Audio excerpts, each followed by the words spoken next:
বিশ্বনবীরে বুঝাতে চাইলেন, নবী ওহি আসা যেমনি দরকার, মাঝে মাঝে ওহি বন্ধ রেখে আপনার একটু বিশ্রাম দেওয়া দরকার। সুবহানাল্লাহ পড়েন। সরকারি চাকরি যারা করেন সপ্তাহে কয়দিন জব করেন? জোরে বলেন।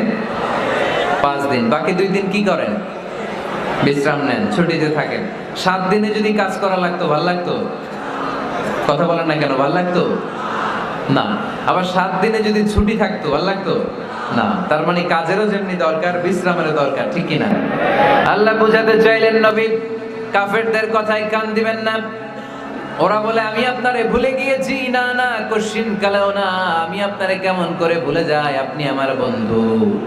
আমি ইচ্ছা করে ওহী নাজিল বন্ধ রেখে কিছুদিন আপনারে ছুটি দিলাম। আল্লাহর পক্ষ থেকে আমি আপনার জন্য বিশ্রামের ব্যবস্থা করে দিয়েছি। নবী বিশ্রামের ব্যবস্থা করে দিলাম, কারণ প্রতিদিন ওহী নাজিল হলে এটা পৌঁছে দেওয়া, এটা চারটেখানি কথা নয়। ওহীর বাণী এটা কোনো মন্ত্রীর বাণী না। ওহীর বাণী এটা কোনো প্রেসিডেন্টের বাণী না। ওহীর বাণী প্রধানমন্ত্রীর বাণী না। ওহীর বাণী রাজা বাদশার বাণী নয়। ওহীর বাণী আমাদের কাছে পাঠিয়েছে কে? এই কালামুল্লাহ মাজিদের ওজন আছে না নাই? আল্লাহ বললেন, ইন্না সানুলকি আলাইকা কওলান সাকিলা। নবী গো, কোরআনের বাণী এটা হালকা কোনো বাণী নয়, এটা ভারী একটা বাণী। এই বাণী যদি আমি সাগরে নাজিল করতাম, এই কোরআনের বাণী যদি আমি জঙ্গলে নাজিল করতাম, আর এই কোরআনের বাণী যদি আমি পাহাড়ের মধ্যে নাজিল করতাম, কোরআনের ভারে বড় বড় পাহাড়গুলো মুহূর্তের মধ্যে ভেঙে চুরে খান খান হয়ে যেত। লাউ আনজালনা হাযাল কুরআন আলা জাবালিন লারাআইতাহু খাশিআম মুতাসাদ্দিআম মিন খাশিয়াতিল্লাহ। এই কোরআনকে আপনার উপর নাজিল না করে যদি আমি হিমালয় পাহাড় মাউন্ট এভারেস্টের উপর নাজিল করতাম, আমেরিকার আলাস্কা মাউন্টেন রেঞ্জের উপর নাজিল করতাম, ইউরোপের আল্পস পর্বতমালায় নাজিল করতাম, আমি যদি বড় বড় তুর পাহাড়ের উপর নাজিল করতাম, আপনি দেখতেন কোরআনের ভারে পাহাড়গুলো ভেঙে চুড়ে খান খান হয়ে গিয়েছে। তার মানে কোরআনের ওজন আছে না নাই? কোরআনের বাণী কি পাতলা, হালকা না ভারী? সবাই বলুন, হালকা না ভারী? কতটা ভারী? রাসূল সাল্লাল্লাহু আলাইহি ওয়াসাল্লাম যখন ওটের উপর বসে থাকতেন, তখন কোরআনের আয়াত নাজিল হলে ওটের পা মাটির মধ্যে দেবে যেত। ঘোড়ার উপর যখন বসে থাকতেন, তখন কোরআনের আয়াত নাজিল হলে ঘোড়া মাটিতে বসে যেত। মাঝে মাঝে আল্লাহ রাসূল সাহাবীদের পায়ের উপরে মাথা রেখে ঘুমাতেন। সাইয়েদনা যায়েদ রাদিয়াল্লাহু তাআলা আনহুর পায়ের মধ্যে, রানের মধ্যে মাথা রেখে বিশ্বনবী একবার ঘুমালেন। যায়েদ রাদিয়াল্লাহু তাআলা আনহু বলেন, অনেকক্ষণ বিশ্বনবী শুয়ে রইলেন, কিন্তু আমার কষ্ট হয় নাই, আমি টের পাই নাই। কিন্তু হঠাৎ বিশ্বনবীর উপর কোরআন যখন নাজিল হওয়া শুরু হয়ে গেল, আমার মনে হলো বিশ্বনবীর মাথার ওজন উহুদ পাহাড়ের সমান ভারী হয়ে গেছে। এতক্ষণ ধরে বিশ্বনবীর মাথার কোনো ওজন নাই।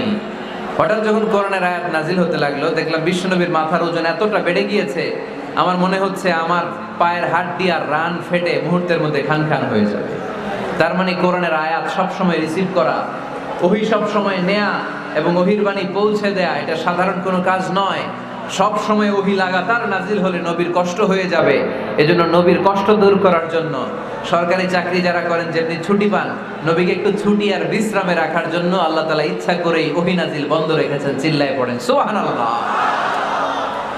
এজন্য আল্লাহ তাআলা নবীর আশ্বস্ত করে বললেন, নবী ওয়াদ-দুহা ওয়াল-লাইলি ইযা সাজা মা ওয়াদ্দা'আকা রাব্বুকা ওয়া মা ক্বালা ওয়ালাল আখিরাতু খায়রুল লাকা মিনাল উলা ওয়ালাসাউফা ইউ'তিকা রাব্বুকা ফাতারদা।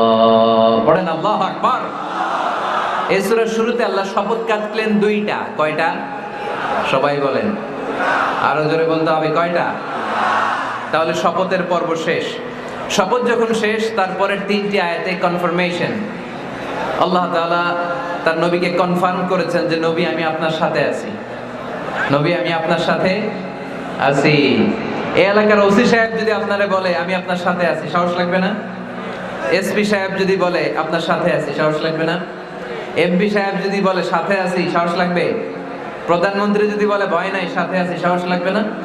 ডোনাল্ড ট্রাম্প যদি বলে ভয় নাই, সাথে আছি, সাহস লাগবে? আর রাজাদিরাজ মালিকুল আমলাক গোটা বিশ্বের সব রাজাদের রাজা মহারাজা, আল্লাহ যদি বলে সাথে আছি, সাহস লাগে কি লাগে না? বিশ্বনবীরে সাহস জোগালেন।